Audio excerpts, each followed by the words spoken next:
ইয়া যাল জালালি ওয়াল ইকরাম ৭ বার পরে শুকনো মরিচে ফু দিলে কি হয়? আপনি জানলে অবাক হবেন। ইয়া যাল জালালি ওয়াল ইকরাম এটি একটি ইসমে আজম। ইসমে আজম এমনই নাম যে নামের বরকতে বান্দা যা কিছু কামনা করবে, যা কিছু চাইবে আল্লাহ তাআলা তাই তাকে প্রদান করবেন। সে মুস্তাজাবাতুদ দাওয়াত হবে, অর্থাৎ আল্লাহ তাআলা তার দোয়াকে কবুল করবেন। কোরআনের একটি আয়াতের অংশ ইয়া যাল জালালি ওয়াল ইকরাম, সুবহানাল্লাহ। এই আয়াতের মধ্যে এমন বৈশিষ্ট্য রয়েছে, এমন ফজিলত রয়েছে, যে কোনো ব্যক্তি তার উদ্দেশ্যকে সামনে রেখে, তার প্রয়োজনকে সামনে রেখে, তার হাজতকে সামনে রেখে, বিশ্বাস রেখে যদি আমল করে আল্লাহ তাআলা তার হাজতকে পূরণ করে দিবেন। তার ব্যবসা বাণিজ্যের মধ্যে বরকত প্রদান করবেন, চাকরির মধ্যে বরকত প্রদান করবেন, কৃষি খামারের মধ্যে বরকত প্রদান করবেন। অর্থাৎ আল্লাহ তাআলার কাছে সে যা কিছু কামনা করবে তাই তাকে প্রদান করবেন, সেটা যদি তার জন্য কল্যাণকর হয়ে থাকে।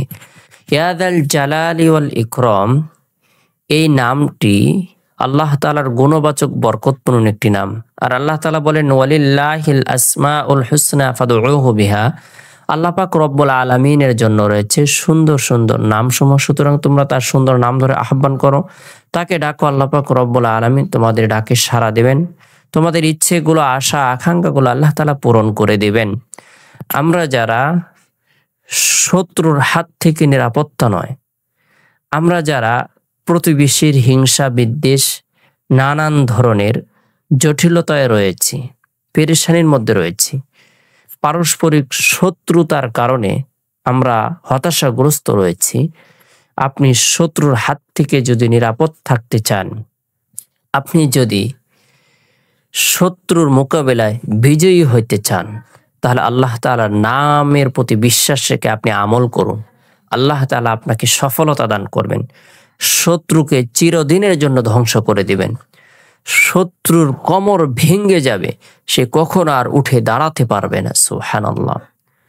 আমরা প্রত্যেকে গুরুত্ব সহকারে পাক পবিত্রতা অর্জন করব। এরপরে গুনাহ মাফের উদ্দেশ্যে তওবার নিয়তে ৭ বার ইস্তিগফারের আমল করব।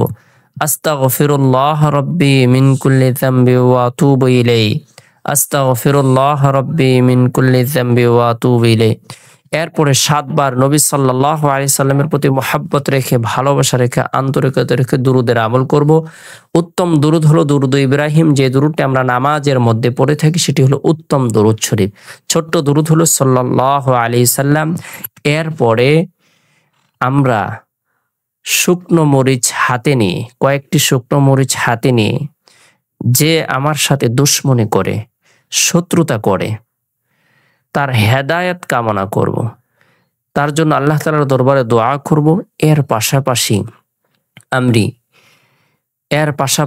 আপনি ৭টি শুকনো মরিচ নিয়ে ৭ বার ইয়া যাল জালালি ওয়াল ইকরাম পাঠ করে ফু দিবেন।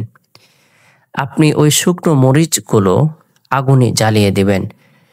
শুকনো মরিচ যেভাবে আগুনে জ্বলে ছাই হয়ে যাবে, শত্রুমি আগুনের মতো জ্বলে পুড়ে ছাই হয়ে যাবে, সে কোনো ধরনের ক্ষতি সাধন করতে পারবে না।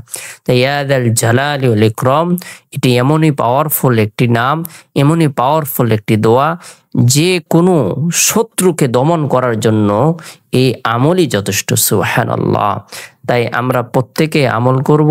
আল্লাহ তাআলা আমাদের সকলকে বুঝার আমল করার তৌফিক দান করুক।